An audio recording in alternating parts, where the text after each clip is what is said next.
En sus marcas, listos, fuera. Y esto se llama Proyecto Ítaca. Yo soy Paloma Cuevas y hoy no estoy contenta, yo estoy feliz. Porque han de saber ustedes que no todos los días tengo una invitada tan hermosa, tan divertida, tan inteligente, pero además alguien a quien estimo muchísimo y que ya ni se ha de acordar, porque yo la conozco hace como como unos 15 o 20 años, de una ocasión en 1810, cuando yo era muy jovencita, y tomé un curso para el TEC de Monterrey, y la maestra Ana María Payán Ramos nos invitó a ese curso a un montón de maestros de idiomas, y a mí me tocó el honor de que me diera usted mi reconocimiento. Y esa es una de las cosas más bonitas que yo recuerdo, porque yo me acuerdo que cuando yo la vi llegar a ese auditorio en el Salón Benito Juárez del Congreso del Estado, yo dije, ay, qué señora tan bonita, pero qué elegante, pero qué educada, y qué forma tan hermosa de conducirse. Y desde ahí le he tenido no solamente una estimación y un cariño bien grandes, sino una admiración muy grande también, porque las mujeres que entran al mundo de lo público, las mujeres que están presentes en la vida del Estado, las mujeres que con su simple presencia empoderan y motivan a otras mujeres a hacer cosas, bueno, pues es algo muy hermoso y usted es una de esas mujeres. Y para quienes no lo sepan, si no lo supieran, mi invitada esta noche se llama Evangelina Lara Alcántara. Es una mujer fundamentalmente hermosa, pero en muchos sentidos, pero además es una mujer que ha llevado una vida sumamente inspiradora, y que además poco a poco con cada una de sus acciones nos ha dejado un legado transformador y está empezando a llegar la gente. Manda saludos Gustavo Fernández Delgado, dice saludos maestra Evangelina. Y pues bueno, primero que nada, maestra, bienvenida sea. Por favor, saludo al auditorio de Proyecto Ítaca, a los que nos ven ahora y a todos los que nos verán después. Muchísimas gracias por esta introducción tan halagadora, Paloma, creo que inmerecida desde muchos puntos de vista, pero contenta, muchas gracias al auditorio que nos está haciendo el favor y el honor de vernos y seguramente los que nos verán en los siguientes días. Yo agradezco mucho, es un día difícil para todos, viernes de familia generalmente, ya viernes de descanso, deseo que tengan un fin de semana espléndido y pues aquí estoy a tus órdenes, Paloma. Pues yo muy contenta porque además es un día muy hermoso a nivel familiar para usted. Fíjese, le voy a contar un chisme que no sé si usted sabe.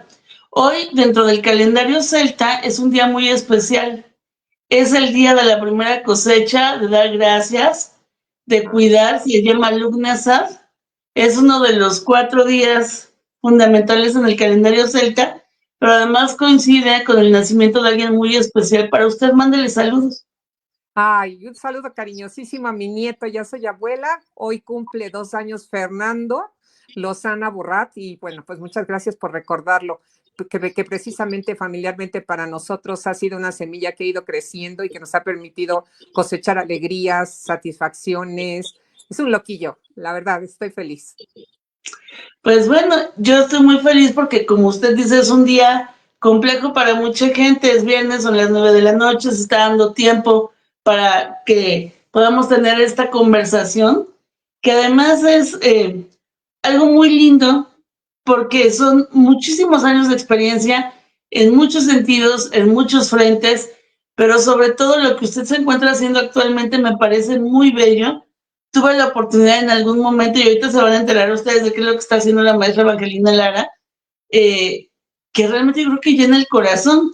Y a mí me mandó Elías una semblanza padrísima. Dice, Evangelina Lara Alcántara es ante todo una mujer que ha hecho del servicio su causa y del compromiso su camino. Es profesora, es abogada, es humanista y es una líder social. Y eso lo sabemos porque desde el momento en que dije que venía, se puso loco mi Facebook, se pusieron locas mis redes, un montón de amigos, mándanos el link. Usted cuenta con más de 30 años de trayectoria al frente de instituciones tanto educativas como sociales, laborales y de justicia en este estado, lo cual habla de una amplitud, de una trayectoria y al mismo tiempo de una diversidad de habilidades.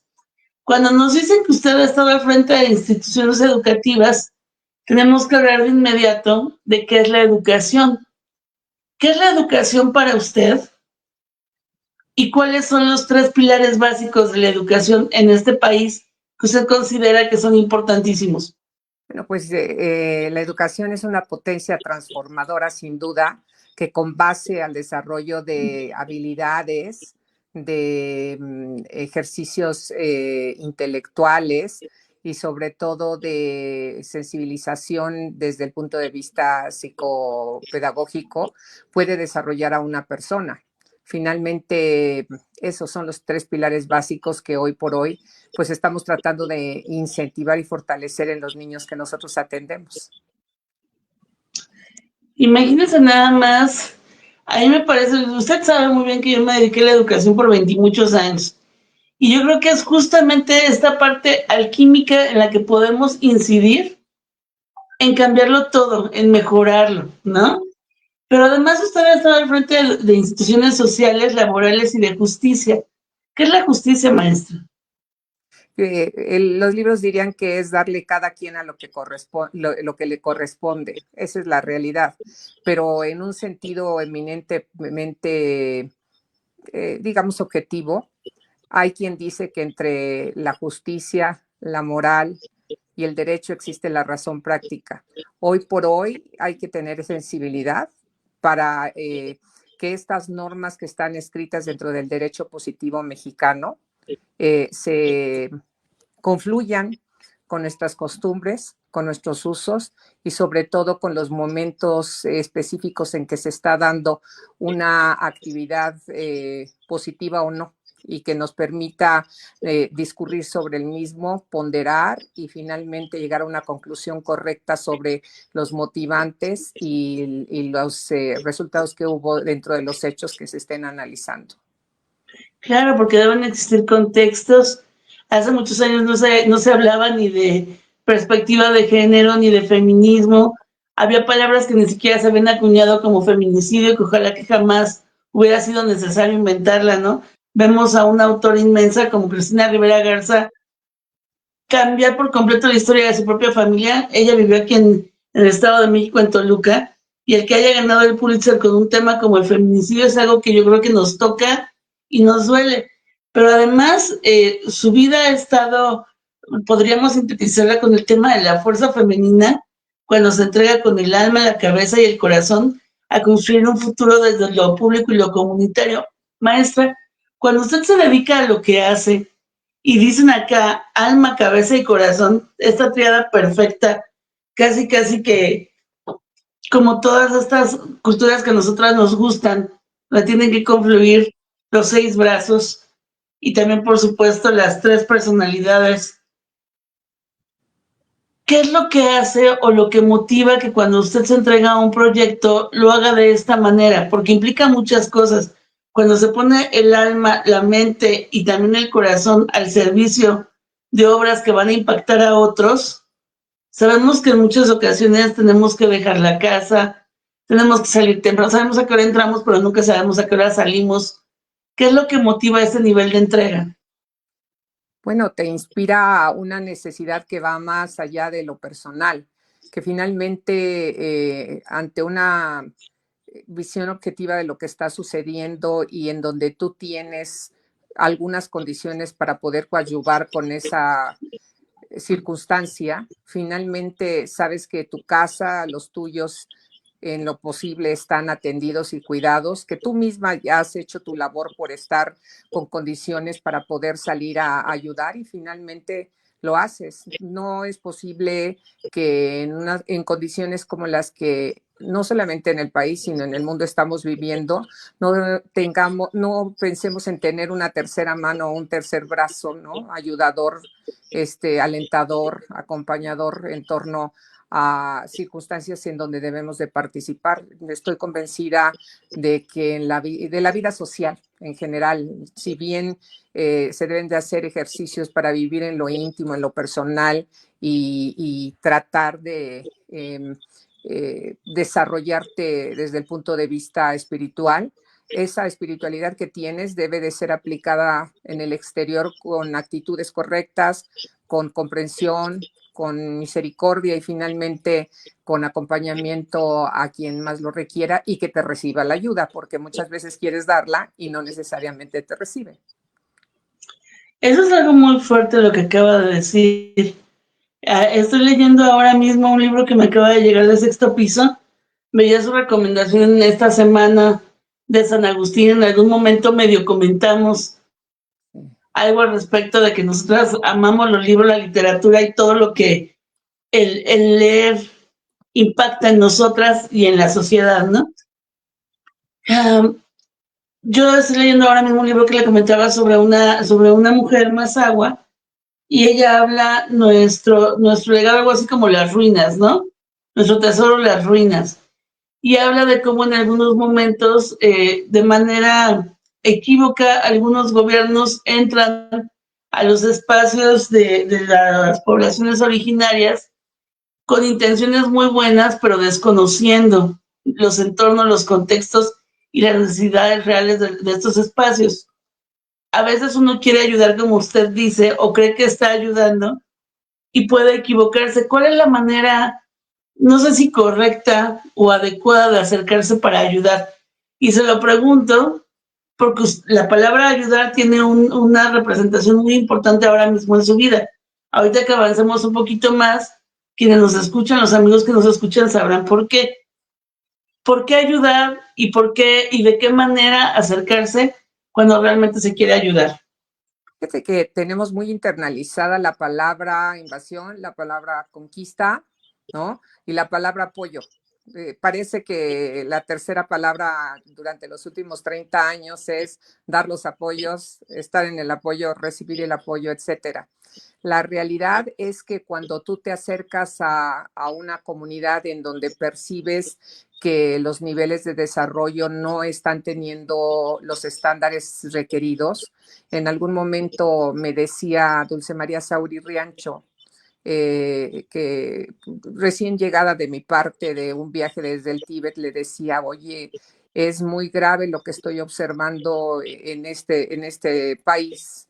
Al haber matado más de 8,000 monjes, el tener un idioma diferente, el haberles impuesto un idioma diferente a los tibetanos en aquel momento, el tener en cada esquina un tanque de guerra es algo que lastima, que lacera.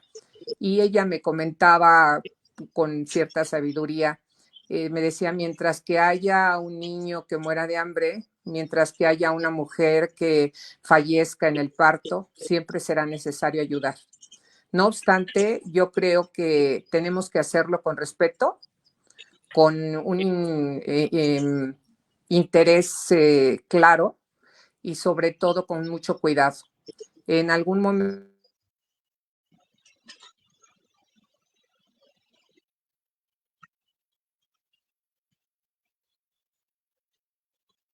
Maestra Evita, dejamos de escucharla.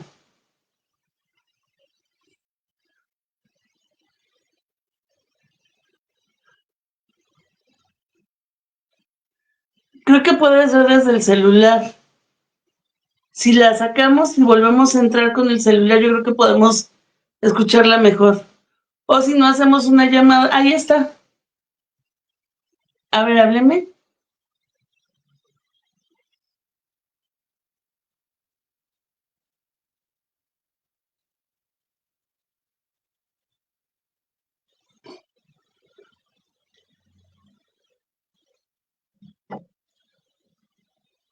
Dejamos de escuchar la maestra Evita. Pero no se estrese, creo que ya es. Ajá, con el celular volvamos a ingresar, por favor. Y ahorita volvemos a tener la comunicación con su voz.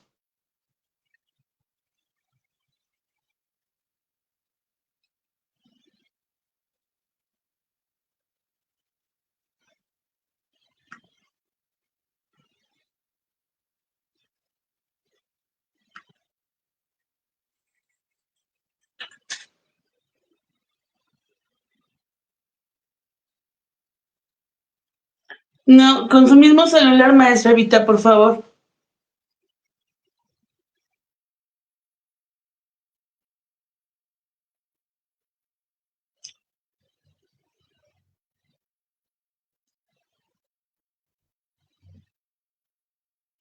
Buenas noches a todas las personas que nos están viendo, a Raúl Arismendi, a Gustavo Fernández Salgado, a Elías Mata, a Rafael Siles, a Patti Hernández. Maestra Evita, si desde su WhatsApp entra nuevamente al enlace, con el celular la ponemos nuevamente con la voz.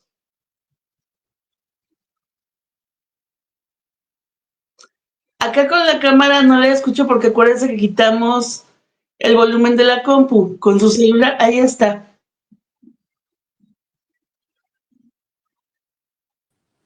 Listo. Listo. Mil perdones. Sin problema, maestra Vita. Ahí nada más eso. Platicábamos, nos comentaba sobre el tema de ayudar y con los objetivos claros. Vamos con eso. Comentaba que, y repito un poco, que decían que mientras que hay un niño que muera de hambre o una mujer que muere en el parto, siempre es importante atender estas circunstancias. En un alto interés de llegar con el corazón dispuesto y con las manos bien limpias, llegué a alguna comunidad en donde me hicieron favor de organizar una reunión de mujeres de pueblos originarios. Y en el primer día dijeron, pues le agradecemos mucho que esté usted llegando por aquí, pero aquí no hace falta nada. Y les dije, bueno, díganme por qué no hace falta nada. Dice que no estaba usted viendo que tenemos una presa hermosa, plena de agua, que tenemos árboles, que tenemos campo, que tenemos nuestros animales, que tenemos una vida buena. ¿Por qué puede pensar usted que así aquí hace falta algo? Y dice, aquí no hace falta nada. Finalmente les solicité que empezáramos a tener un taller de bordado, si ellas deseaban. Empezamos a hacer amistad, conversamos sobre sus circunstancias personales y familiares. Empecé a darme cuenta que había disfunción familiar, por ejemplo, ya que por necesidad económica la mitad de la familia migraba a las grandes ciudades dejando a los chiquitos en manos de una o dos mujeres de la familia. Las mujeres que se quedaban vivían violencia, no solamente pasiva, sino real, las lesionaban, machismo, no tenían una idea clara de una forma correcta de nutrición, no entendían el valor de la educación precisamente. Finalmente estaban esperando que los niños supieran hacer cuentas, a decir de ellas, para que pudieran cobrar el dinero que les correspondía como peones o como trabajadores de la propia casa y nada más. En ese sentido, dirían en mi casa que es tuya, nadie sabe lo que ignora. Claro. Y hubo que entrar con mucho cuidado y con mucho respeto a trabajar con ellas, a invitarles a llevar a sus niños y así poco a poquito internalizándonos en la comunidad hasta donde nos han permitido. Y hoy por hoy tenemos un programa dentro de una fundación a la que pertenezco de nombre Comunidades que Aprenden. La fundación es Vamos a Dar y lo que hacemos ahí, Comunidades que Aprenden. Y eso es hermosísimo porque a veces cuando uno no está enterado de que hay otras formas de hacer las cosas, piensa que eso está bien o que eso es suficiente y lo que sucede es que hasta ahí nos alcanza porque no hemos tenido exposición a otro montón de posibilidades que cuando traemos una venda en los ojos y de repente alguien llega, o a lo mejor hemos vivido en la oscuridad y de repente alguien llega y enciende la luz, vemos que hay otros colores, que hay otras opciones y que no lo único que sabemos hacer es vivir para trabajar o trabajar para medio vivir. Y eso es algo muy bello, pero antes de que nos metamos allá no vamos a dar, porque vamos a dar es muchas cosas y desde hace más o menos 3 años es parte de su vida. Yo sé que usted es licenciada en Derecho, que tiene maestría en Derecho Procesal y además en Historia del Pensamiento por la Universidad Panamericana. Yo quiero saber, yo siempre he creído, porque son muchos años de ser docente, y siempre he creído que la infancia es destino de forma positiva y tristemente a veces también de forma negativa. ¿Cómo es que usted se encuentra con la ley ¿Cómo es que usted se encuentra con el derecho? ¿Cómo es que usted dice, yo quiero dedicar mi vida a ayudar a otros, a llevar la justicia a otros, a guiar o a acompañar a otros para que alcancen lo que se merecen, a defender sus derechos, a acompañarlos en que se haga justicia, a hacer valer la ley? ¿Dónde se entera que existe la ley? ¿Cuándo fue la primera noción que usted recuerde de decir, es que esto no está bien? Es que esto no es bien. Me decían toda la vida que iba a ser abogada porque soy sin Judas Tadeo, ¿no? Causas justas y desesperadas, y ni modo y me vale. Y yo más o menos ya he visto que ahí nos encontramos en el camino. ¿Dónde es que usted se descubre así? Fíjate que lo mío vino al revés. En principio yo me descubrí profesora por naturaleza familiar, porque me encargaban a mis compañeritos del kinder, mientras que las maestras tenían reunión de coordinación administrativa muy seguramente. Y siempre estuve convencida de que iba a ser profesora, educadora básicamente. Mis papás establecieron, decían, es que no puedes ser profesora, era como poco en aquel momento, y a mí me parecía muy honroso el serlo. Me invitaron a ser universitaria y yo quería estudiar relaciones internacionales. Siempre me ha gustado ver el mundo, ¿no? Y final, me tocó algo que hoy por hoy lo estamos viviendo, una huelga en la Universidad Autónoma, en la Universidad del Estado de México, y un año discontinuo en el Colegio de México. Y no tuve más en aquel momento que ingresar no, y no quiero hacer una historia hipotética, así fue, ¿no? Hubo que entrar a la escuela de Derecho. Yo descubro la justicia realmente, estudié Derecho, estudié profesora, finalmente trabajé en planeación educativa, pero también estudié arte, Paloma. Finalmente mi vida iba hacia allá como gestora cultural.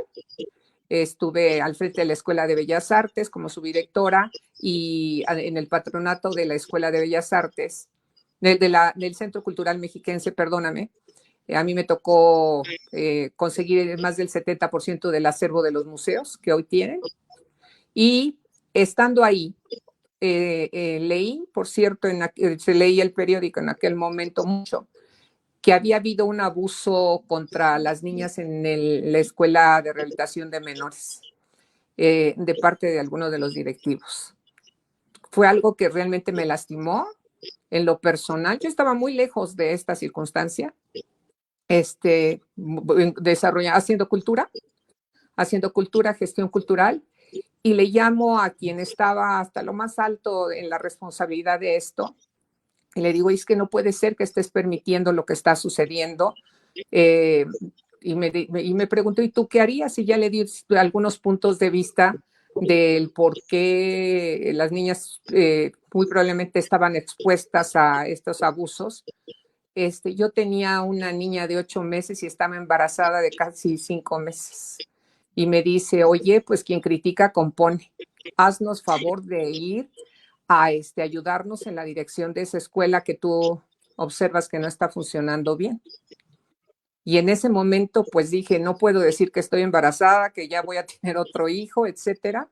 Llegué a la Escuela de Rehabilitación de Menores, me encontré con que esas noticias se quedaban cortas al lado de lo que estaba sucediendo ahí, en lo que la excama de piedra que le llaman, el tutelar de menores que le llamaban en aquel momento, y fue tanta mi sed de justicia, pero tanta, que empecé a trabajar intensamente. Teníamos 350 niños y niñas y había capacidad para 70. Había piojo blanco, obviamente niños golpeados, nos llegaban golpeados y otros ahí adentro, niñas abusadas en ese momento. Y finalmente me permitieron desarrollar lo que al tiempo fue el nuevo sistema de justicia juvenil en el Estado de México, Las personas que estamos fuera de esta dinámica, creemos que todo aquel que comete un error y hace mal hay que meterlo a la cárcel o internarlo en el tutelar. Y la realidad, no todas las circunstancias ni las conductas requieren un tratamiento en internamiento. En ese sentido, primero, para tener un tratamiento en internamiento hay que tener lugares dignos para que haya una verdadera rehabilitación. Segundo, no todas las personas, hablando de adultos y de niños, deben de estar en internamiento. Esta problemática de conducta es como las enfermedades humanas en general. Y en ese sentido, no todas las personas que se sienten mal o que tienen alguna pequeña enfermedad deben de estar hospitalizadas. Cuando lo explico así, es mejor, se puede comprender mejor. Entonces, lo que hicimos en aquel momento fue hacer 2 nuevas escuelas de rehabilitación de menores, la Quinta del Bosque y otra en Ciudad Nezahualcóyotl, y desconcentramos los servicios llegamos hasta 49 delegaciones tutelares que hoy son preceptorías juveniles, en donde en libertad asistida se empezaron a atender a aquellos menores de edad que no tendrían que ser sujetos de internamiento. Entonces mejoró muchísimo el sistema, muchísimo. Hicimos una nueva ley, por supuesto, y en ese sentido fuimos reconocidos como el mejor sistema en Latinoamérica de justicia infanto-juvenil. Ahí es donde verdaderamente empecé a vivir las inconsistencias del sistema y las posibilidades de cómo mejorarlo, y se logró. Imagínense nada más lo que me acaba de decir. Para empezar, de ahora en adelante, cuando se vayan a dar una vuelta al Centro Cultural Mexiquense o a los museos en el estado, seguramente parte del acervo que ustedes vean, que los enamore, que los apasione, el 70% de lo que hay ahí fue conseguido por Evangelina Lara, ¿sí? Entonces, cuando estamos hablando de una labor importantísima a nivel gestoría cultural, pero además a nivel identidad en el estado. Luego le da comezón porque se entera de esta cuestión tan tremenda cuando hablamos de infancias, y en lugar de quedarse callada y apapachando la panza, que qué más quisiéramos hacer cuando estamos embarazadas que eso, pero no sabemos estar quietas, levanta una bocina y eso la compromete. Y en lugar de quedarse callada y de quedarse quieta y de ver de lejos cómo se destruye la infancia de 350 personas, se pone a trabajar para resolverlo. Fíjese que yo ahora estoy muy metida con los temas de justicia restaurativa. De hecho, el próximo semestre empiezo a estudiar Derecho. Lo estoy diciendo en voz alta para que no se me quiten las ganas, porque vergüenza me va a dar si no me atrevo. Pero la cuestión importantísima aquí me parece que es justamente el hecho de entender que no todas las personas que cometen un error merecen ser llamadas delincuentes. Justamente el día de hoy acaba de recuperar su libertad después de 20 años de estar detenido sin derecho a juicio y con una situación rarísima, Israel Vallarta. Exacto. No me quiero meter más allá porque todos conocemos el caso sonadísimo de Florence Cassés y que hasta intervino el gobierno francés para lograr la libertad de la mujer. Y acá este pobre hombre que no sé cuál sea la cuestión real y me pienso meter, yo nada más recuerdo mucho el libro El Teatro del Engaño, que escribió Emmanuel Stills, esta periodista belga que se metió hasta el corazón de esta situación, y desde hace como 10, 12 años ella decía que era injusto que este hombre estuviera ahí. Hoy por fin recupera su libertad. Imagínense que un niño, que a lo mejor lo que comete es el error de estar en el lugar equivocado, a la hora equivocada, es internado, y si no era un experto en un montón de situaciones, lo mandamos a la universidad del crimen o del delito, y en situaciones en las que se encuentren hacinados con todo esto que usted comenta, y aparte la cantidad de abusos que generan traumas que muy difícilmente van a ser sanados, no solo en los cuerpos, sino en las almas de estas personas. No quiero saber más de lo doloroso porque ya nos lo dijo, y no solo me duele, me enoja, me enerva, ¿sí? Dígame, por favor, más allá del tema de ser reconocidos como el mejor sistema a nivel Latinoamérica, ¿cuál fue la más grande satisfacción a nivel persona y a nivel alma de haber realizado esa cruzada? Porque a fin de cuentas, ese no es un trabajo, eso es una cruzada. Así lo fue, pero te voy a decir algo que va a parecer simple, pero no lo es. El tener estos frentes y haber podido levantar la voz en torno a las circunstancias que estaban viviendo y sensibilizar a autoridades varias para que este sistema pudiera desarrollarse y sobre todo fuera respetado, para mí fue la mayor satisfacción. Mira, te cuento rapidísimamente que el día que iba a nacer mi hija María Dolores, que ahora ya tiene 37 años, te estoy hablando de hace mucho tiempo, estaba yo ya con las contracciones y me mandan llamar de la Procuraduría el señor procurador para decirme que por qué estaba expresando que los niños se llegaban golpeados. Y entonces le dije, señor, ¿por qué llegan golpeados? Venga usted a hablar con los procuradores, por favor. Y con las contracciones ya de parto fui a hablar con ellos en un desayuno en donde les expliqué que alguno de los niños había llegado a punto de perder la mano porque me lo llevaron amarrado. Y así les expresaba todo lo que estaba yo viviendo ahí, que no es un tema de antes, sino ha sido un tema de siempre. Y en algún momento me dice uno de los subprocuradores, no me lo dijo, lo expresó quedito, pero yo tengo muy buen oído. Y dice, señora tonta, casi, ¿no? Lo dijo peor. Y le dije, no, a mí no me va a decir ninguna tonta, no soy ninguna tonta. Cuando yo vengo a punto de parir un hijo, a expresar lo de los hijos de los demás, las circunstancias de los hijos de los demás, a mí nadie me va a decir tonta. Vine a levantar la voz en nombre de los niños que están siendo masacrados por parte de ustedes y en nombre de esas madres que no están pudiendo hacer nada. Entonces, tendría enormes satisfacciones de muchos casos, muchos asuntos, pero lo más importante es el fortalecimiento de la voz que pude tener en aquel momento, en donde fui debidamente escuchada y que en su momento se pudo hacer realidad un sistema fuerte, importante, atento de nuestros menores y prestigiado. Así fue. Es que es una cuestión, creo que el tema de qué bonita se ve uno calladita no es más que una imposición ante el terror de que se escuche lo que no se quiere decir, y el que las cosas se callen no significa que dejan de existir.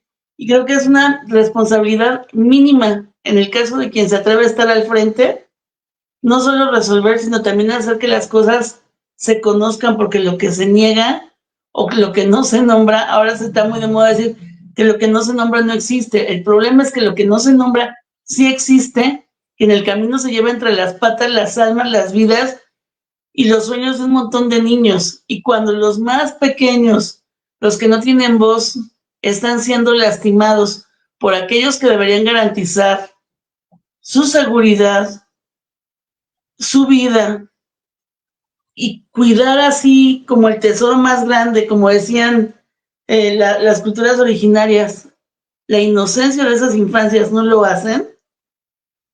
La frase yo creo que más contundente sería que la nación se los demande, pero no solo que la nación se los demande, que la justicia se los cobre, porque eso no se vale, maestra. Yo admiro mucho que usted nos platique esto, pero además acá le están llegando saludos, le dice Gustavo Fernández Salgado. ¿En qué momento puede ser inadecuado apoyar? ¿Qué tacto hay que tener ante la comunidad más vulnerable? Híjole, Gustavo, yo creo que ya nos contestaron esto, espero que sí hayas escuchado, porque tú estás desde el principio, pero no hay comunidades vulnerables, hay comunidades vulneradas, y después las llaman vulnerables. Primero las pateas, y luego vas y dices que das dádivas, y de eso no se trata la vida. Le manda saludos Adriana Hernández Cordero, le dice saludos Evita. Julio Bernal dice gran labor que realiza la maestra Evangelina por la justicia social y los derechos humanos de grupos. Nuevamente, está muy de moda la palabra vulnerable, pero vamos a tratar de cambiar la narrativa por vulnerados, principalmente niñas y niños. Y ahora también por acá tenía un comentario que me gustó muchísimo, le dice Rafael Siles, saludos maestra Evangelina Lara de aquí del municipio de Chimalhuacán. Aquí nomás a la vuelta, ¿verdad, Rafael? Y le dice a alguien que estuvo cerquita cuando vino el Papa a Ecatepec. Elías Mata le dice una increíble defensora de los derechos humanos. Felicidades, maestra Evangelina. yo no creo que ninguno de estos comentarios sea gratuito. Es toda una trayectoria de vida. Yo sé que usted ha sido la primera y la única mujer hasta el momento en dirigir instituciones clave, como ese sistema penitenciario del que platicábamos y el Cuerpo de Seguridad Auxiliar en el Estado, el CUSAEM, dejando huella con una gestión humana eficaz y profundamente innovadora. Hoy, cuando estaba compartiendo que teníamos esta entrevista, una chica llamada Anita me dijo, ella fue mi jefa y ella me formó como servidora pública. No, bueno. Y esas son cosas que quien no se siente agradecido no lo dice. Usted consolidó este sistema de justicia juvenil y entonces yo nada más quiero pensar, yo digo siempre que los que somos maestros tenemos el superpoder de tocar el futuro, no sabemos hasta dónde termina nuestra influencia y tenemos que ser sumamente cuidadosos en la forma en que nos dirigimos a los niños, en la manera en que los socializamos. En este caso, cuando se rescata de una situación tan desafortunada, porque no quiero decir desgraciada, pero ya sabe que le voy a decir porque soy chiapaneca y me deshocico, y cuando las cosas no me parecen correctas lo voy a decir. Me meto en problemas por eso, pero no pienso dejar de meterme en problemas por eso, porque aquí hablamos de infancias. Rescatar de una situación tan grave a 350 niños, cuando esos 350 niños se convierten en adultos y probablemente busquen un trabajo y probablemente salgan del sistema penitenciario y probablemente se enamoren y probablemente se reproduzcan, ya no son 350 los que se salvó. Si realmente se hizo un trabajo de corrección de las circunstancias, probablemente estamos hablando hasta de más de 1,000 personas en las que se tiene un impacto. ¿Qué se siente? A ver, si a mí me pidieran volver, yo volvería 1000 veces. Es una satisfacción enorme, pero sobre todo es una paz del alma. En realidad, para los miles de millones de personas que tenemos en el mundo, tal vez pudiera sentirse poco y breve lo que se hizo. Pero cuando has trascendido, sobre todo de la mejor fe y con la mayor voluntad y con honestidad y limpieza, que es con lo que tenemos naturalmente cualquier persona, no nada más en lo personal, sino todos, yo creo que tienes una gran satisfacción y sobre todo, imagínate tú que tengas algo que contar a través de la vida. Hoy por hoy estoy hablando de hace muchos años y finalmente seguimos viéndonos aquí a los ojos y seguimos conversando sobre esto, pero lo más importante, Paloma, algo que te expresaba, fui y hablé fuerte y hoy sigo hablando igual. Quiere decir que no debemos de temer a levantar la voz, a señalar lo que objetivamente estás observando y sobre todo en la dimensión correcta, no exagerar, pero también puntualizar lo que observas a fin de que sea corregido. He sobrevivido después de ya casi 40 años de estar hablando fuerte y con corrección y con respeto. A ver, cuando hablamos dice usted hace casi 40 años, estaba hablando fuerte y con respeto. Hace 40 años esto no era común. ¿Dónde aprendió que usted podía levantar la voz? Porque eso no es gratis, ahí hay que tener un contexto que permita eso. Porque muchas mujeres se quedan calladas y hay otras mujeres que se atreven a levantar la voz y a señalar lo que no es correcto. ¿A quién le debemos eso? Pues en principio a mi educación familiar.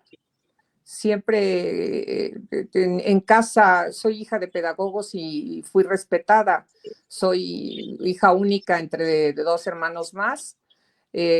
Segundo lugar, yo creo que la fuerza de las circunstancias que vives. No puedes callar ante lo que estaba viviendo en aquel momento y en lo que estaba observando. Y decir la verdad no cuesta trabajo, creo yo. Finalmente, hoy por hoy, pues lo afirmo y lo reafirmo, porque tantos años después puedo seguir hablando igual.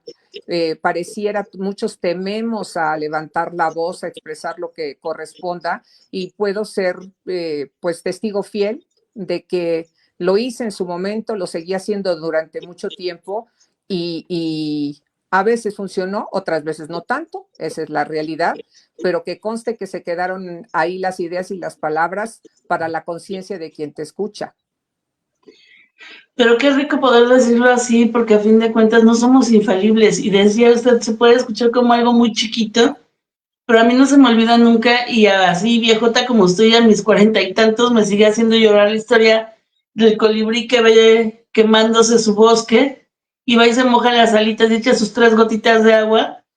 Uno tiene que actuar en su metro de influencia, porque si uno permite que la maldad gane, que el error gane, que la falta de evolución gane, entonces uno se convierte en cómplice. Sin duda, sin duda. Uno no puede, uno no puede permitir que el corazón se endurezca, aunque las circunstancias que están alrededor parecieran exigirlo. Esta semana escuchaba una frase que seguramente le va a resonar, porque usted camina más o menos por el mismo sendero. Decía que hoy, que ha escuchado una persona, decía, me dicen que me falta malicia, no quiero jamás adquirirla, en este mundo no falta malicia, lo que falta es amor, ternura y compromiso. Si usted pudiera decir hoy qué es lo que le está faltando a este mundo, donde estamos escuchando noticias del otro lado del mundo y nos impactamos cuando sabemos que hay niños que están muriendo hoy de hambre porque no se permite llegar a la ayuda humanitaria, sin que yo tenga que mencionar el lugar, porque yo creo que todos sabemos de qué estoy hablando. Hablamos también de países. Tuve la oportunidad de entrevistar a Basilisa Stepanenko, esta chava que ganó el Pulitzer y que ganó el Oscar en septiembre por este documental llamado 20 días de Mariupol, que estuvieron, esta chava siendo una modelo, se fue a documentar con un crew esta cuestión de cómo se estaba bombardeando hospitales, escuelas y demás espacios que deben ser sagrados hasta en un conflicto bélico. ¿Qué es lo que le está faltando al mundo, maestra Evita? ¿Cuáles son los valores que necesitamos reforzar nosotros de este lado? Porque dicen que existe este efecto mariposa, que se mueve las alas de una mariposa y puede existir hasta un tsunami, ¿no? Si lo hacemos al contrario, en lo positivo, ¿cuáles serían los 3 valores que usted ensalzaría en el mundo para que sea un lugar mejor? Bueno, en principio el amor, en segundo lugar la compasión y en tercer lugar tal vez que tiene que ver mucho con el amor, la identidad y el amor por la patria. Si tú te das cuenta, existen en estos países y en estas regiones donde están siendo socavados los derechos humanos de una manera brutal, la dignidad de la persona ha hecho que sobrevivan en torno a en enormes circunstancias que muy seguramente si no les estuviera ganando esa estima propia, ese sentido de pertenencia, esa solidaridad de comunidad, de grupo, de nacionalidad, hoy por hoy, pues ya estuvieran entregados, ¿no? A quien quiere conquistarlos o defenestrarlos. No saben por qué siguen vivos y saben que tienen un valor. Yo siempre pienso en la dignidad como el primer valor del ser humano. Y ahora, en el ámbito laboral, bueno, híjole, usted ha sido reconocida durante 4 años consecutivos como la mejor operadora en Sistema Nacional de Empleo, coordinando con éxito programas de erradicación de trabajo infantil, que es otra de las cosas que nos laceran y nos lastiman. Trata de personas, ¿por qué no decir las cosas como son? Porque es una trata de personas. Conciliación laboral sin huelgas y políticas inclusivas que colocaron a mujeres al frente de espacios tradicionalmente masculinos. Vamos a desmenuzar esta cosita. Platíquenme, por favor, ¿cómo se logra coordinar con éxito programas para erradicación de trabajo infantil, maestro? ¿Cómo se le convence a esta gente acostumbrada a ganar a partir de los pequeños? Bueno, es con trabajo social, igual como te platicaba que habíamos llegado a atender a pueblos originarios, nuestras comunidades del Estado de México, igual a las zonas de Chimalhuacán, de Ciudad Nezahualcóyotl, en donde se encuentran los basurales y en donde identificamos que había niños trabajando ahí. Con ayuda de una fundación muy importante, la Fundación Telefónica, que está encargada al día de hoy también para la erradicación del trabajo infantil y con la ayuda también de Fundación Dibujando un Mañana, se establecieron centros de desarrollo comunitario en donde, lo voy a decir como, va a sonar extraño, pero así fue. Se implantaron en principio guarderías de que se convirtieron en escuelas, en donde nosotros les otorgábamos a los menores de edad desayuno y comida, actividades en aquel momento lúdicas que fueron transformándose en actividades educativas y finalmente se fue convenciendo a los padres y a las madres de familia que el lugar donde tenían a sus hijos, que era en el basural, no era lo más propicio y que los niños era mucho más lo que perdían que dinero. Finalmente, cada niño en ese momento estaba ganando más de un salario mínimo con lo que obtenían en el trabajo en basural, pero al tiempo iba a perder más. Y se logró. Fíjate que encontramos una especie de casitas de palo dentro de los basurales, en donde más o menos de 4 metros, en donde en 2 metros dormía el burrito o el caballito, y en los otros 2 metros había una serie de mantas como especie de cama que compartían los niños con las gallinitas. Y finalmente, y la abuela, que era quien cuidaba o quien estaba ahí al frente. Esto era repetitivo, recurrente y pues sensiblemente preocupante. Para ellos no, volvemos al tema, nadie sabe lo que ignoro, para ellos era una forma de vida ordinaria, normal. Y cuando nos dimos cuenta de esto, se fue con la ayuda de estas fundaciones incentivando a los padres de familia que nos prestaran a los niños, así decimos los profesores, préstenos a sus hijos mientras que ustedes trabajan, nosotros acá se los vamos a cuidar. Y finalmente se logró erradicar en esas zonas el trabajo infantil. Hubo un programa de comunicación muy intenso. Logramos para México traernos el testigo de plata que llama Fundación Telefónica.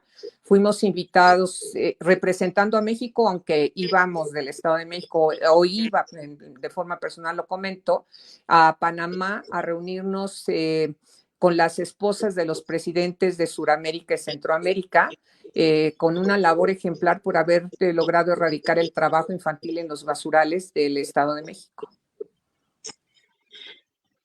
Qué honor más grande representar a México en una labor de ese tamaño, porque ahora ya no son 350 niños, ya ni me digan números, porque me voy a hacer burlas, yo estudio filosofía para no hablar de números, pero es una cosa muy hermosa cuando entendemos que las personas no son números, no son estadísticas, y todo este tipo de cuestiones que en un país con 130 millones de personas uno podría pensar que a lo mejor no es nada, pero por supuesto que hay un cambio, por supuesto que implica cosas, por supuesto que además, simple y sencillamente yo creo que con que vengamos al mundo y hayamos sido capaces de hacer sonreír a una sola persona, ya valió la pena que naciste. Ya te ganaste tu derecho al ADN y dicen por ahí que el que se atreve a nacer se tiene que atrever a vivir. ¿Cómo se le hace para entrarle a situaciones de conciliación laboral sin huelgas? Porque sabemos que lo más sencillo y que en muchas ocasiones los sindicatos, ese se las bajo la manga. Hemos sabido que, por ejemplo, en el Oriente la gente lo que hace es sobreproducir y en lugar de llegar con un pliego de peticiones, llegan con un pliego de ofrecimientos, ¿no? ¿Cómo se le hace para conciliar laboralmente y no entrarle a una huelga? ¿Qué tiene que haber de ofrecimiento patronal para que los trabajadores escuchen? Mira, en principio los líderes son los que deben de escuchar, ¿eh? Vivimos todavía una sociedad muy piramidal. A mí me da mucho gusto que en esta transformación se esté democratizando la comunidad y las organizaciones, pero durante años esta pirámide tenías que atenderla de arriba para abajo y no le vista la pirámide al revés desde la base. Verticalmente. Exactamente. Y en el conversar con los líderes obrero y patronales, porque también tenemos de los dos lados. El mostrarles que no solamente el camino de un salario mayor es la solución.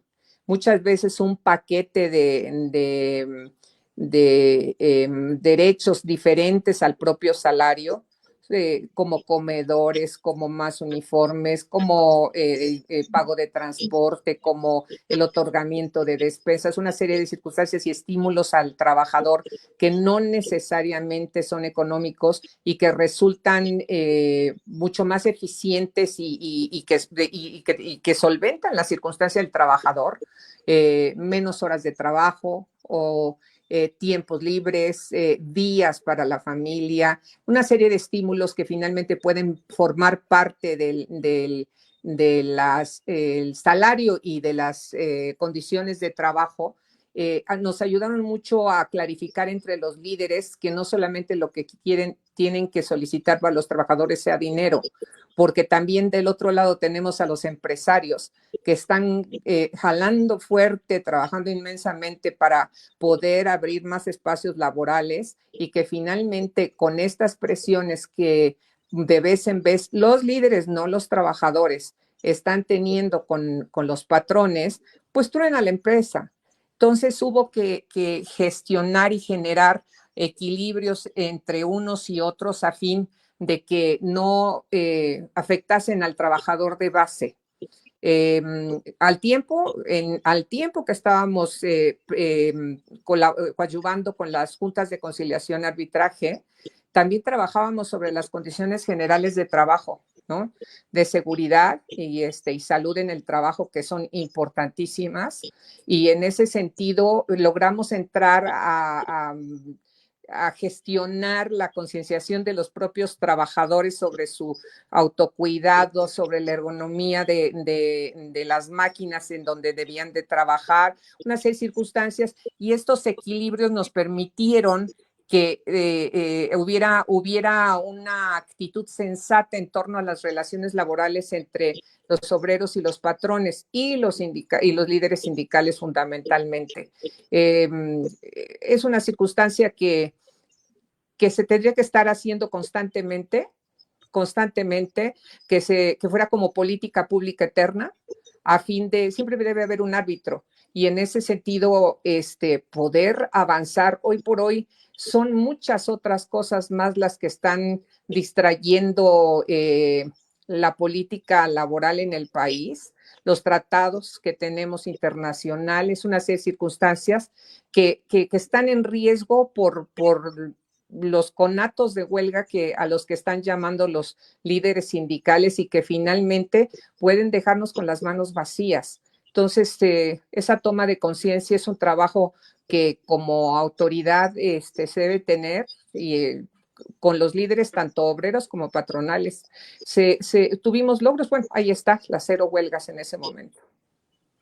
A mí lo que me parece muy interesante, a final de cuentas, en esta incidencia, dirían por ahí que donde la pongan maestra, donde la pongan, donde la inviten, ahí están los resultados.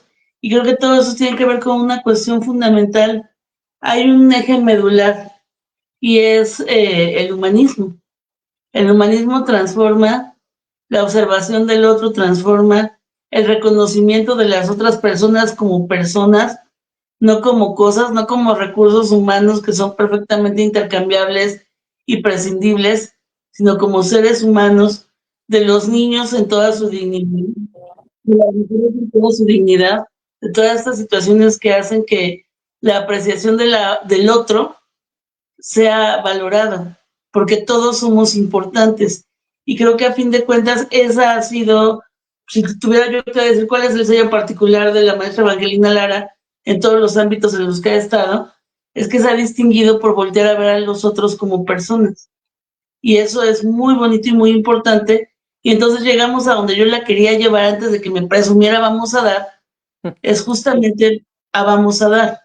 Dar, apoyar, estar presente, ayudar, es una forma de vida, no es una pose.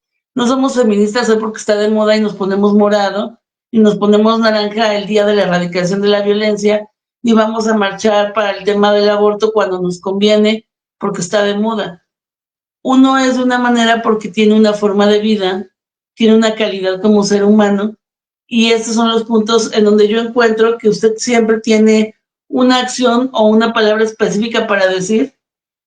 Y desde hace aquí me pusieron una frase muy chula y no la puedo omitir. No sé quién la escribió, pero quien la escribió tiene un día. Dice, más allá de los cargos, Evangelina es una mujer de causas. Maestra Evita, ¿cuál es su causa? El servicio a quien más lo requiera. Sin duda, pero si lo requieres mucho, sirvo más, pero si lo requieres poco, de todos modos te sirvo. Dicen por ahí que el que no vive para servir no sirve para vivir. Yo me acuerdo mucho que les decía a mis alumnos cuando entraba la primera semana conmigo, ¿quién quiere ser el chalán del salón? Nadie. ¿Quién quiere ser el presidente del salón? Todos, chavos, el presidente es el chalán de todos. Le pagamos todos, le exigimos todos, pero además todos confiamos en él. Ahora podemos decir la presidenta. A partir de hace media hora ya podemos decir la presidenta, ¿no? Y es hermoso porque las niñas que crecimos soñando con algo así ya vimos que sí se puede y nuestras hijas, las hijas de nuestros hijos van a poder aspirar a eso. Pero cuando hablamos de servir, de ser y servir, hablamos de ser útiles. Los que no sirven, pues lo contrario, inútiles, ¿no? Y es una decisión de vida. Desde 2023 usted está a cargo de una fundación que es una IAP y que es una AC. Y esos son compromisos distintos y muy importantes. Platíquenos, por favor, a todos los que estamos aquí escuchándola, porque además por ahí le tengo que hacer una pregunta que le manda Gustavo Fernández, porque aquí si ustedes vienen al programa, ustedes tienen derecho a preguntar. Es una pregunta bien bonita, ahorita se la voy a compartir.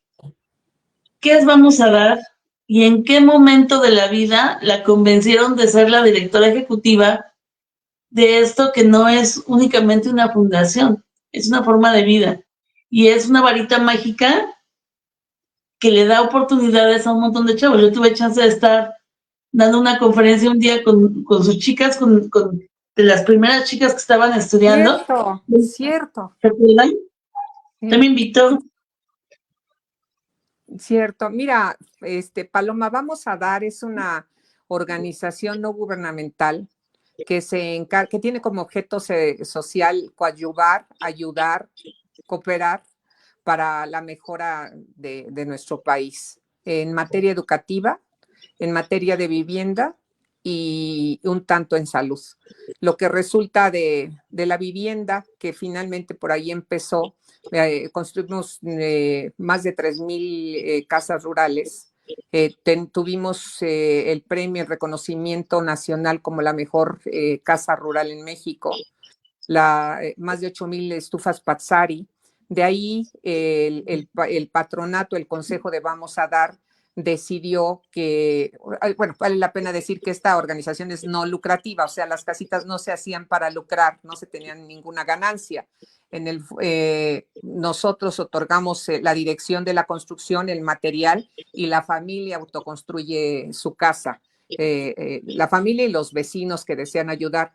En ese sentido, se construyen casas dignas y muy bonitas son muy conocidas en el Estado de México. De ahí se observó la necesidad de atender a la familia en sí misma y se inició por becar a los chavos que tenían necesidad de ser becados. Se han becado más de 5,000 muchachos en donde se inicia el acompañamiento de secundaria y se termina hasta que ellos finalizan la universidad, si así lo desean, o su educación profesional técnica. Y enseguida, en pandemia, bueno, hemos atendido, normalmente Vamos a Dar, va en auxilio cuando tenemos crisis, temblores, ciclones, etcétera, y huracanes. Y finalmente, bueno, participamos muy importantemente en el momento de COVID. Fíjate lo que es la vida. Por fortuna, en México sucede esto. Se tiene siempre un capital semilla, quiere decir un poquito de dinero para poder ir en auxilio en estos momentos tan importantes y tan críticos para nuestro país. Y se logró recaudar en aquel momento poco más de 26 millones de pesos para invertir en 6 hospitales en la zona metropolitana de la ciudad de Toluca. Se establecieron algo que les llamamos salas de recuperación intensiva para los médicos y personal del hospital. todo el mundo volteábamos a ver a los enfermos, pero muy pocos volteamos a ver a los médicos. Durante más de 6 meses se les estuvo otorgando los 3 alimentos al día. Les pusimos pantallas, los restauranteros del entorno nos enviaban los alimentos y nosotros los servíamos. Asimismo, industrias como la Moderna sirvió más de 85,000 comidas calientes en aquel momento, etcétera. Y al tenor de esto, el Consejo se empezó a dar cuenta de que había un problema bastante serio por el retraso escolar de los menores. Te cuento que quien ingresó a primero de primaria, el niño que lo inscribieron en primero de primaria, cuando terminó la pandemia hubo que ingresar a tercero de primaria sin haber acudido a la escuela, con los problemas que tuvimos, bien sabidos, ni para qué se los platico, los recordamos, es casi inmediato. Y entonces, sí, yo ya participaba en Vamos a Dar como voluntaria. Me tocó atender la zona de Ocuilan en 2017.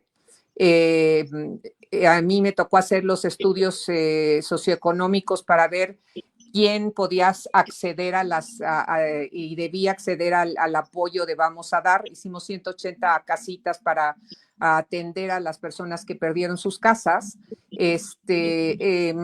Hubo un gran auxilio. Exactamente. Ahí es donde empecé en Vamos a Dar a trabajar como dicen, en tierra, ¿no? En tierra. Yo ya no estaba colaborando en el servicio público y no es que no tuviera nada que hacer, pero había mucho más que hacer en el exterior. Volvemos al principio de lo que nos mueve esta entrevista. Y una amiga me llamó y me dijo, venga a Santa María Maestra, a mi tierra. Las casas se cayeron y no hay nadie ayudándonos. Entonces, primero llegué solita y después se fueron sumando amigos, etcétera. Y finalmente ya cuando teníamos, digamos, más o menos visualizado el problema, llegó Vamos a Dar. Desde aquel momento yo empecé a ser voluntaria con Vamos a Dar y les acompañaba alternamente en todo lo que te platico, hasta que se viene el tema de pandemia y el retraso escolar que se generó, que es cuando el ingeniero Alonso Alfaro Sánchez, que es el presidente de Fundación Vamos a Dar, me invita en una de estas reuniones de carácter técnico que en el Consejo teníamos, decíamos, bueno, ¿qué vamos a hacer? No, no estamos construyendo en las dimensiones que construíamos las casas, estamos viendo que una salida de pandemia, tan delicada la pandemia como la salida de pandemia, ¿no? Las personas sin trabajo, los niños con retraso escolar. Y entonces desarrollé un modelo educativo que se llama Comunidades que Aprenden, que tiene énfasis en el desarrollo de habilidades aritméticas, en el desarrollo de lenguaje con énfasis en comprensión lectora y en desarrollo socioemocional a través de las habilidades artísticas, estímulos artísticos, con énfasis en artes plásticas y música. En principio establecimos un centrito de desarrollo, y digo centrito porque todos nuestros esfuerzos se quedan pequeños al lado de las necesidades. Sí, no obstante, lo hemos hecho con mucha responsabilidad y cariño. Establecimos un centro de desarrollo de comunidad en Villa Victoria, en el Estado de México, en donde, digamos, empezamos a experimentar el modelo que al tiempo ha sido muy exitoso.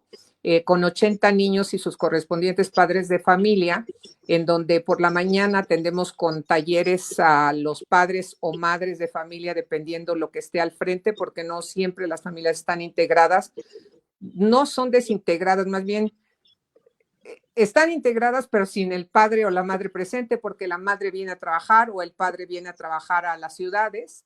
Y vamos a atender a los adultos por la mañana en actividades tecnológicas y precisamente, Paloma, tú lo sabes, la Secretaría de la Mujer ha trabajado con nosotros importantemente en empoderamiento femenino, en nuevas masculinidades, en la erradicación de la violencia, una serie de temas importantes. El ICATI trascendental con nosotros, otorgándoles cursos de tecnologías, y por la tarde nosotros atendiendo a los niños. El modelo ha sido muy, muy exitoso, a grado tal que Hemos venido a concursar en habilidades aritméticas con las escuelas privadas de la ciudad de Toluca y nos hemos llevado los primeros y segundos lugares con nuestros niños de pueblos originarios. Tan exitoso ha sido que el modelo se ha sostenido en sí mismo y hemos logrado alianzas muy importantemente con BBVA, con Dixon, con La Moderna, entre otras instituciones, con Garis, de modo de que al ver nuestros resultados nos están honrando con el apoyo y sus donativos para, en este caso, haber abierto en Xonacatlán, en el ejido del barrio del Potrero, allá hasta arriba en el monte, tenemos otro centro de desarrollo de comunidad y muy recientemente abrimos otro en San Felipe del Progreso, y pues estamos muy contentos atendiendo a nuestros niños y viéndolos progresar, además de los 383 niños jóvenes que tenemos becados. El día de hoy precisamente nos visitó Giselle de San José del Rincón, que se acaba de egresar de la carrera de actuaría y se tituló por promedio, que tuvo 9.3 de promedio. Entonces son satisfacciones que tenemos pues muy importantes en donde estamos trabajando ahí. Y esperemos que pronto, conforme ellos vayan creciendo, se vayan sumando a apoyar a sus comunidades, porque lo muy hermoso sería que me dieron, sembraron para que yo coma, me toca sembrar para los que vienen detrás, con esa conciencia no solamente de clase y de género, sino comunitaria al mismo tiempo. Y en este caso, pues yo le quiero compartir lo que le dice Miriam García, que es una amiga muy querida en común, y dice: un saludo con profundo respeto y admiración para la querida maestra Evangelina Lara, una mujer cuya vida y trayectoria es un ejemplo de entrega, compromiso y vocación de servicio. Su caminar inspira, fortalece y deja huella en cada espacio donde se hace presente. Gracias por ser luz y guía para tantas personas.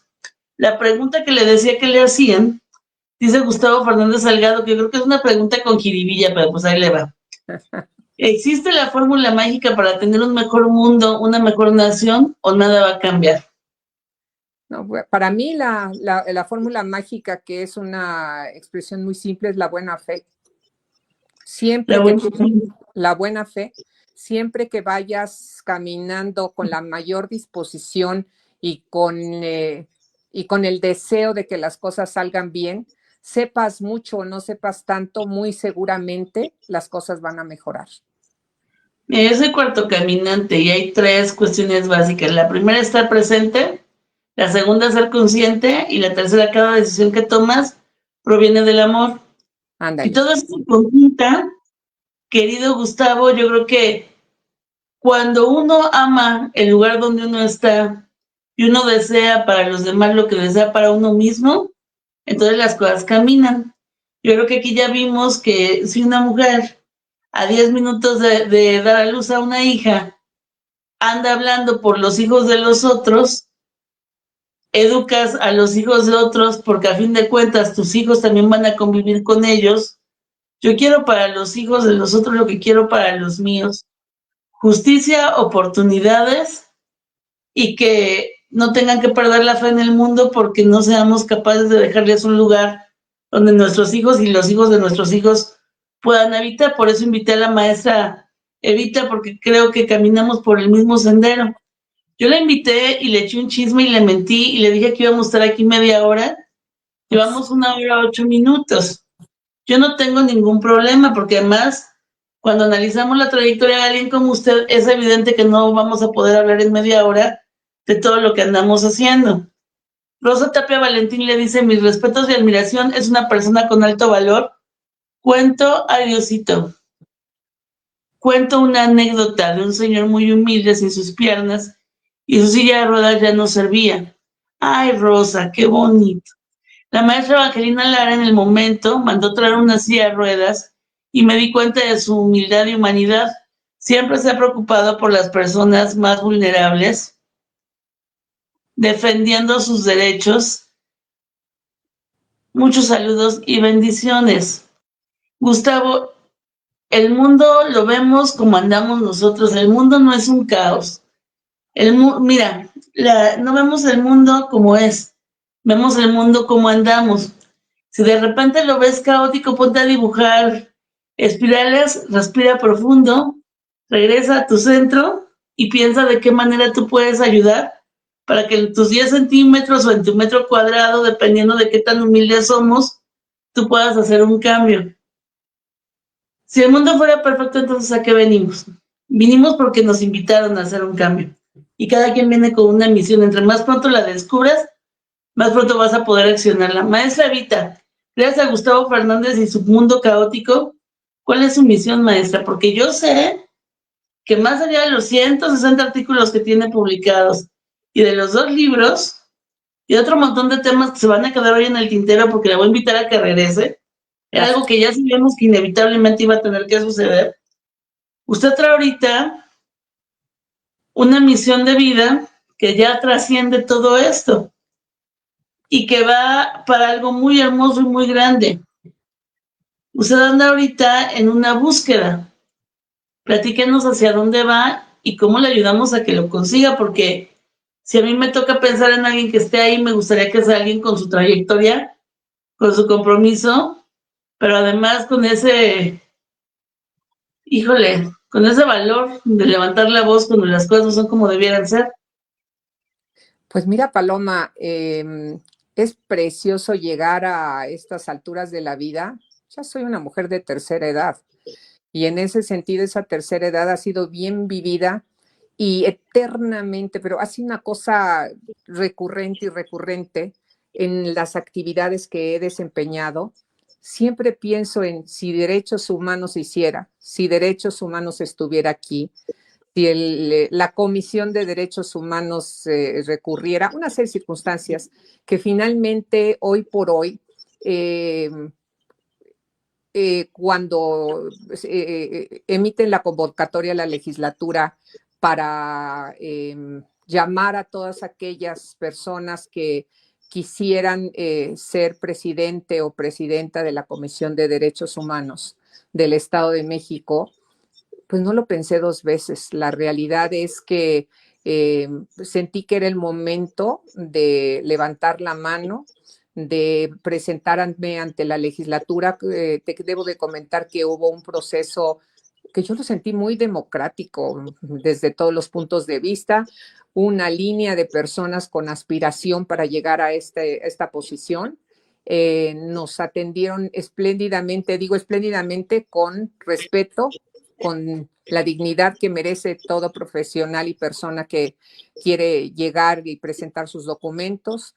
Después fuimos escuchados por la Comisión de Derechos Humanos de la legislatura, diputadas y diputados que nos escucharon. Nos hicieron algunas preguntas sobre las dudas que ellos podrían tener en torno al probable ejercicio que pudiéramos realizar. Y hoy por hoy, pues esperando que venga una emisión de una terna, 3 personas que pudieran ser las probables comisionadas para llegar a la presidencia de una de las 3. En ese sentido estoy aspirando a llegar con la tranquilidad y la seguridad en principio que pues soy una profesional con experiencias sensibles en torno a lugares y espacios donde he servido. Conozco prácticamente los varios foros de esto. Colaboré en el servicio público dentro de las áreas de seguridad con las personas privadas de libertad, no solamente los niños, sino también los adultos. Ahí fui directora general. Conozco el área de gobierno en donde se atienden, se dirimen los problemas de la comunidad y se trata de que estos no se expresen mayormente si se pueden solucionar. La conciliación es algo que se me da. Estuve también en las áreas educativas, fui subsecretaria de Educación, conozco bien el sistema. Estuve al frente del Tribunal Estatal de Conciliación y Arbitraje, que sin duda es el derecho burocrático en donde se dirimen los asuntos correspondientes a las personas que trabajan, a los servidores públicos que trabajan en los municipios y en el gobierno del Estado. El sector trabajo lo conozco bien, al frente de la Dirección General de Trabajo y la Previsión Social, y cualquiera pudiera decir, ya siéntese, señora, ya trabajó usted mucho, ¿no? Y finalmente, pues sí, porque podrían decirlo, ¿no? En algún momento me han dicho, ya le tocó a usted, ahora deje pasar a otros. Y finalmente ahora estoy del lado de la sociedad civil organizada, en donde continúo sirviendo gracias a la oportunidad que me han dado en Vamos a Dar. Y en ese sentido creo que casi cierro los 360 grados del círculo para tener la experiencia suficiente, inclusive por edad, para poder servir lo mejor posible en esta comisión, que es un organismo autónomo en donde se dirimen las quejas de aquellas personas que creen se están vulnerando sus derechos humanos, donde se investiga sobre los mismos, donde se concilia en torno a los mismos, donde se observa y si es necesario se recomienda a las instituciones del servicio público qué es lo que, en qué sentido deben de mejorar sus actitudes o sus acciones en torno al tema. Y hay algo bien importante que se ha dejado de hacer, que es emitir posicionamientos en torno a temas que no necesariamente siendo de carácter local, influyen en la vida cotidiana de las personas que vivimos en el Estado de México, ciudadanos, ciudadanas o vecinos de nuestro estado. En ese sentido, he propuesto que también haya posicionamientos de parte de la Comisión de Derechos Humanos y algo muy importante, la independencia, una verdadera autonomía sin subordinación política. Yo respeto muchísimo al gobierno del estado, estoy muy orgullosa de tener hoy por hoy a una gobernadora como lo es nuestra querida maestra Delfina Gómez. No obstante, creo que debe de haber unos ojos independientes, una voz firme, muy presente y muy cercana a la comunidad, como una alternativa para defender los derechos que no sean resueltos por la vía del amparo, porque tenemos este elemento, los recursos de carácter administrativo, y que finalmente se siente una verdadera compañía ante las personas que potencialmente hayan sido vulnerados sus derechos humanos, su dignidad, que es el principio y el fin de todo. Pues mire, maestra, yo creo que con una trayectoria del tamaño de la que usted tiene y con un compromiso y una vocación de servicio de ese tamaño, pues ojalá que los encargados de realizar, yo vi las comparecencias de todos los candidatos. Obviamente cuando la vi a usted, cuando vi a otro par, me dio mucho gusto, porque se ve que hay gente que está preparada y que está lista para dar la batalla por los derechos humanos de los mexiquenses, de los y las les mexiquenses. Porque además hay que entender que los, les y las, sí, cada uno tiene razones y situaciones contextuales muy específicas en las que se requiere justamente de esta capacidad no solo de discernimiento, sino de autonomía, ¿no? Así no es. toda la gente tiene la capacidad de actuar de forma autónoma. Mucha gente se autosubordina, aunque aparentemente no sea necesario. Entonces, ojalá que aquellos que están a cargo de tomar esa decisión, tomen la mejor decisión por todos, todas y todas nosotras. Porque dentro de los comentarios muy específicos, algo que me preocupó y que no vamos a entrar tanto en materia ahorita porque ya le voy a dejar descansar, tuvo un cumpleaños, yo sé que duerme muy tarde y todo lo que hace durante el día, porque ya he tenido oportunidad de medio sopesar todas las actividades. Creo que es fundamentalmente importante respetar el trabajo de quien estuvo antes, porque lo más cómodo siempre será hablar mal el que se va. Analicemos los planes de acción de los que pretenden llegar y qué es lo que van a sumar a todo lo que requerimos. Pueden haber existido miles de fallas. Yo creo que la mejor manera de demostrarlas es con acciones contundentes. Ahora que la invite nuevamente, me va a encantar que nos cuente un poquito más de todos esos planes que trae, porque no solamente se trata de planear como docente, como ejecutora de un montón de temas que tienen que ver con lo laboral, con lo educativo, con el tema seguridad y actualmente con el tema de sociedad civil organizada. Hasta ahora yo no he escuchado uno solo de esos proyectos que no haya sido exitoso. De verdad necesitamos mucho que quien se vaya a sentar ahí tenga una visión periférica, una cuestión de humildad en cuanto a rodearse de los mejores para las áreas, pero además que tenga esta cuestión de ser moralmente solvente para que los demás le escuchen. Y yo simplemente veo los comentarios de la gente que ha estado aquí. David López Buitrón dice que la práctica de los valores es la única solución para tener una mejor sociedad. Sí, David, la práctica de los valores, pero urge también muchísimo que los que estamos a cargo de hijos dejemos de flojear y nos hagamos cargo de lo que toca, porque como me da vueltas el estómago cuando alguien dice, ya no hay valores, no, chavos, los valores están ahí, hagan su trabajo y compártanlos, propáguenlos, implántenlos a partir del ejemplo. Fabi Hernández Basilio dice, saludos del municipio de Tlatlaya, mis respetos y toda mi admiración para usted. Entonces, todos estos comentarios no son gratuitos, nadie viene aquí a desvelarse gratis, son las 10:27 de la noche, nos vamos a echar hora y media. A mí no me importa porque yo me traigo mi mezcal o me sirvo otro café, pero cierre usted el programa. ¿Con qué quiere cerrar esta noche? Porque yo ya tengo ahorita en mente que eso nos queda en el tintero. Yo ya traigo 3 puntos que le voy a preguntar la próxima vez que la invite. Cierre usted, por favor, el programa con lo que usted considere que es importantísimo que no se nos olvide compartir hoy.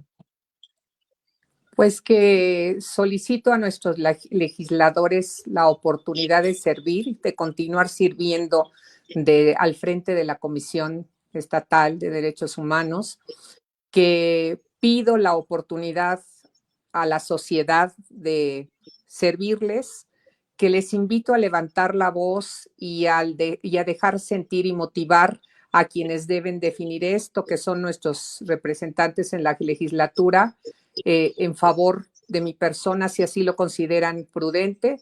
Humildemente lo solicito y sobre todo pueden estar seguros que la experiencia, la emoción y la sensibilidad será lo que dirima el trabajo y la labor que, si me permiten, voy a realizar ahí al frente. Pues bueno, yo creo que a nosotros nos va a dar mucho gusto contar con una presidenta de la Comisión de los Derechos Humanos del Estado de México, con esa claridad mental, con ese conocimiento, pero además con ese nivel de compromiso. Ya le tocará regresar para que nos cuente todo el plan. Anita Favela. Anita, maestra Evangelina, saludos desde Sinacantepec, una admiración enorme por tan maravillosa trayectoria. Y entonces lo que le voy a decir ahora, querida maestra, será lo siguiente. La invito a regresar en unos muy poquitos días para que nos cuente sus planes, iba a decir maquiavélicos, pero no, sus planes virtuosos. Yo sé que no. Sus planes virtuosos para hacer de la Comisión de Derechos Humanos del Estado de México lo que todas las personas que aquí habitamos, seamos mexiquenses o no, merecemos, no solo por geografía, sino por derecho de nacimiento. Los derechos humanos ya se consiguieron, pero si se nos olvidan, se pueden perder. Hemos visto cómo van en algunos países en retroceso.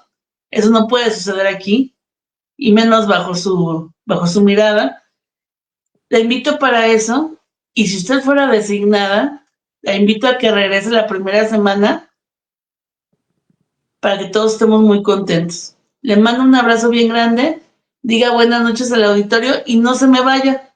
Terminamos la transmisión en vivo y no se me vaya para que una vez empatemos agendas. Muchas gracias a todos, les deseo muy buena noche y un feliz fin de semana.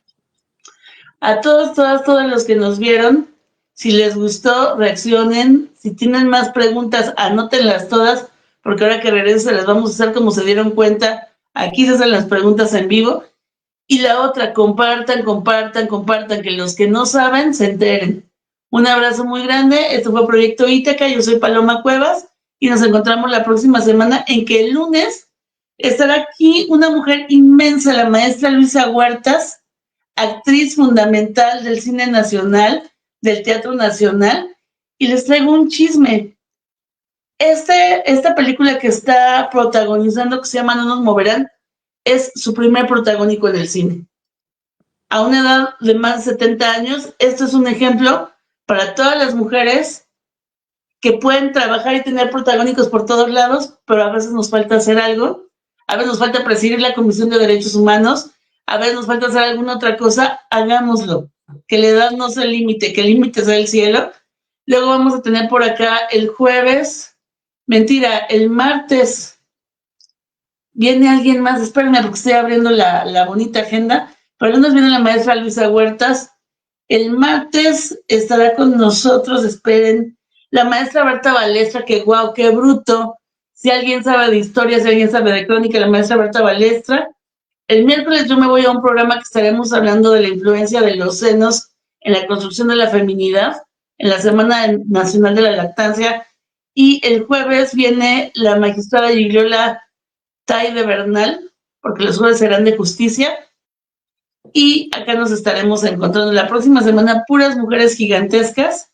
Ahorita vamos a comenzar a la maestra Evangelina de que regrese por ahí de la segunda semana de agosto. Les mandamos un abrazo gigantesco. Fabis Hernández Basilio, es que ya nos vamos porque le siguen diciendo cosas. Pérez, se dice acá Eduardo Reyes Pérez, magnífica exposición de razones, capacidad y méritos para presidir la Comisión de Derechos Humanos del Estado de México. Confío en el profesionalismo de los diputados electores para que la nombren en el cargo.